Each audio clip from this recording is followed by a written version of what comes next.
老阿姨，我给人相亲这么多年啊，经验颇为丰富。兄弟，你听劝啊，如果你还没有谈恋爱，你一定要早点谈。这谈恋爱早的人和谈恋爱晚的人啊，真的不一样。我给男孩子讲啊，如果你现在大学在读书啊，我希望你能够和一位你喜欢的姑娘好好去谈一场恋爱，主动追求一次嘛，不要觉得浪费钱。有一天你会发现，校园爱情是最省钱的，它会是你这辈子能遇到的最纯粹的、沉没成本最低的爱情。其次呢，这个时期你遇到的爱情啊，也是最公平的。你和所有人的起点都一样，大家都没车没房没工作没年收入啊，你过得也是最轻松的。这会是你人生异性资源最多的时候。如果你工作了啊，到了24、25岁的年纪，你就不要先想着等你能赚到多少钱了，买了车了，买了房了，自己找对象。你会发现现实情况很残酷的，你可能永远都赚不到你想要那个钱。遇良人则安，他跟你的事业其实不冲突，好的爱情也一定会出现在你的计划当中的。我劝你勇敢一点啊，遇到喜欢的女孩子，主动约她吃个饭，如果她也愿意跟你走近，你就给她表个白。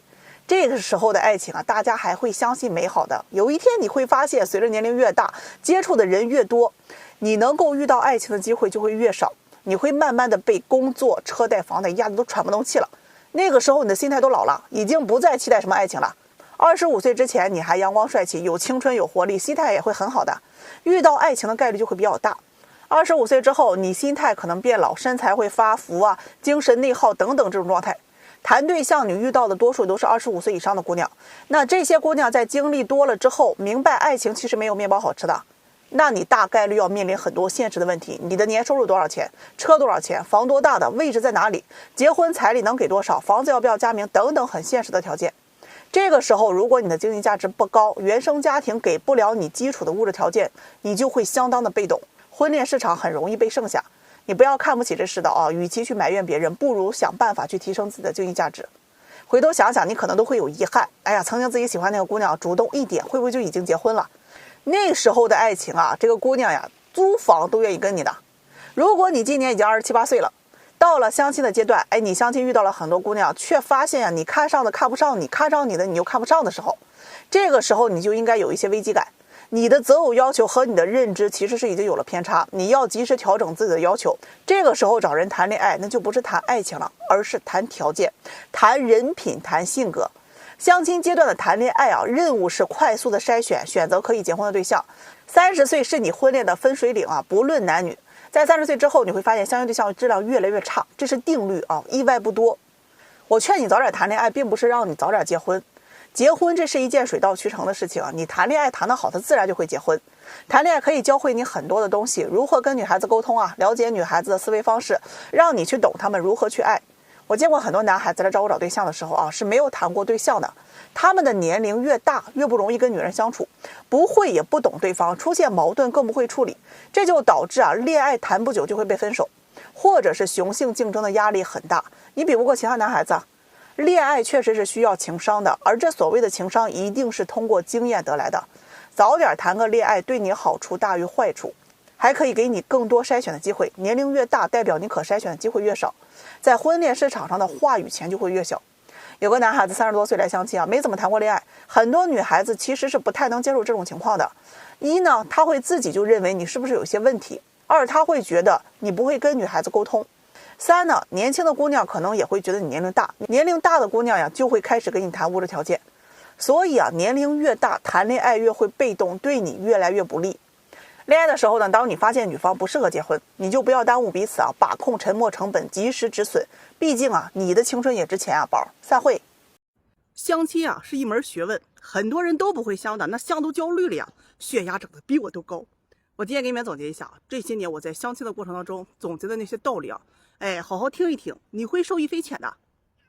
这第一啊，很多人都问我为什么相了那么多还是失败。哎呀，哥们儿姐们儿，看问题啊，咱要看本质。相亲啊，想遇到自己喜欢的另一半，只有数量才能决定质量。有的伙伴一年相3、4个，给打击的不行了，焦虑，产生严重的自我怀疑，甚至还严重的怀疑自己的性取向。哎呀，怎么是不是不喜欢女人了？你知道有多少人是见了几十个甚至上百个才遇到那个合适的？在你自己有限的时间里面，一定要多扩大圈子才是王道。你得感谢今天能给你交对象那些大姨大妈们，赶明啊指不定啊连他们都看不上你了。逢年过节的村头讨论的就是你了。交友软件、相亲会、公司聚会，那亲戚大婶们全都来一遍，别说自己没渠道找不到，曾经我这边有个小伙子人个子不高，可能还刚刚1.6米吧，很不好找对象。那他就去保险公司兼职，就去认识那些大姨大妈们，没事就去送点饼套近乎。那别人一个个都介绍可积极了，不到2个月就相成了。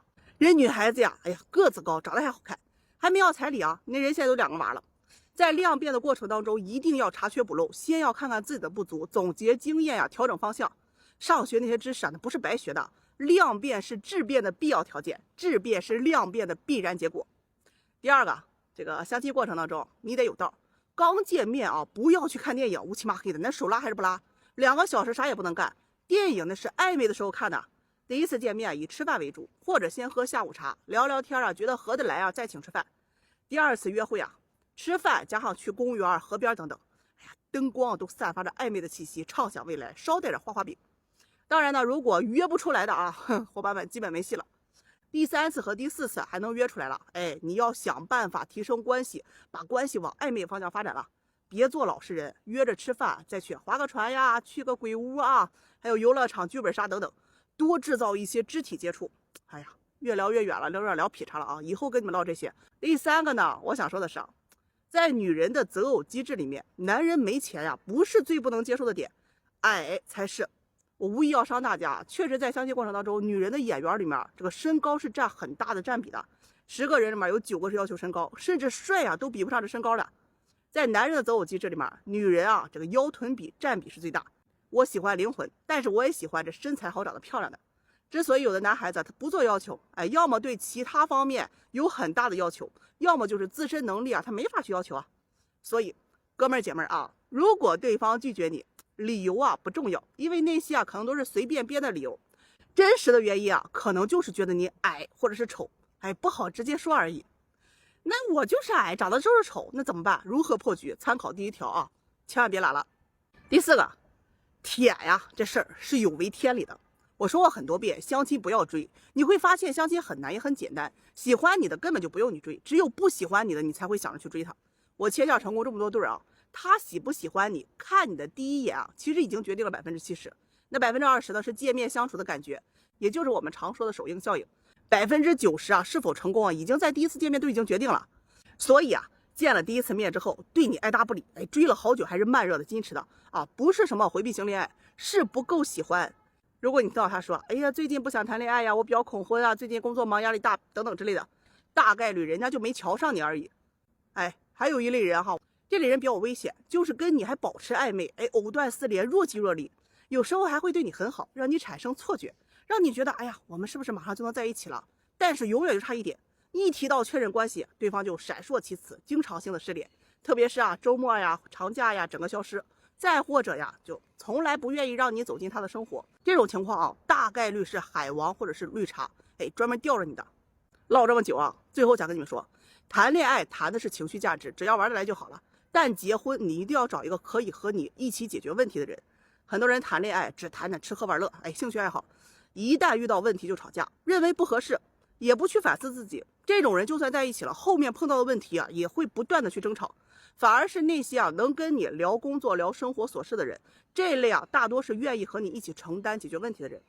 工作中生活中不如意的事情太多了，愿意倾听愿意体谅愿意理解的人才是你重点要考虑结婚的人哥们儿，好了，散会明儿见。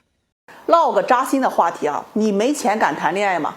有个男士跟我说，老师我没车没房，1线城市打工，我每天都要加班，每周都要996，负债10多万，父母没有能力帮我，我也没有可以落脚的地方，就我这条件，你让我谈恋爱干嘛呢？他喜欢一个姑娘，这个姑娘也很喜欢他，但是他觉得自己配不上他说等我有能力了我就去娶她。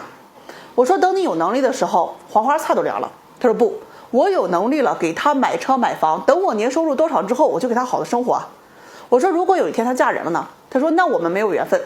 我问他你会不会后悔他说不会，等他有车有房有钱的那一天，一定会有更多的姑娘愿意跟他的。说这个社会就是很现实，你去相亲没车没房，女人就是不愿意多看你一眼。在婚恋圈待久了，我就发现有句话很假，叫你若盛开清风自来。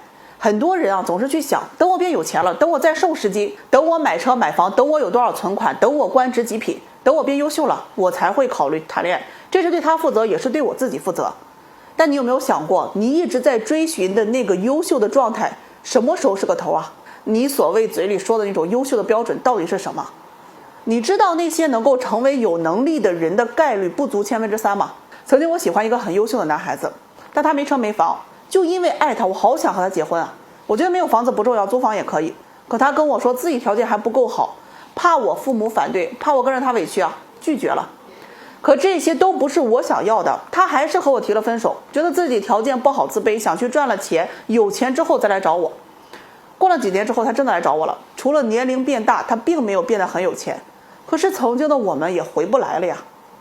婚恋市场上有大把的优质的剩男剩女，海归、硕士、博士，名气高、收入太多了。他们是因为不优秀吗？很多人总会是阿 Q 式的自我安慰，说你若盛开，清风自来。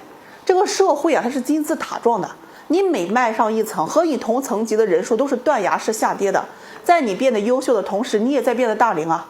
所以时间和你究竟到底谁赢过了谁？你以为所有人都是图条件、图物质的吗？乖乖，真实的人性啊，它需求是很复杂的。我们从感情当中期待的远不止价值和资源的互换。也就是说，你优不优秀都会被爱的。你条件不好，你不自信，你觉得你筹码越多，你表白的胜算越大。但是你忘了一件事情，你的筹码未必是对方需要的筹码。在整个婚恋市场上，想要依靠条件取胜，那些都只是暂时的。维持关系如果靠贪欲而不是靠爱，那么关系会变得非常的不稳定，因为市场上总会有比你更优秀的人。乖乖，在这个世界上有很多事情不是你有能力、你有钱了就可以去解决的。尤其是有一些男人啊，会很内耗，觉得对方不喜欢你就是因为你没钱没本事，看不起你。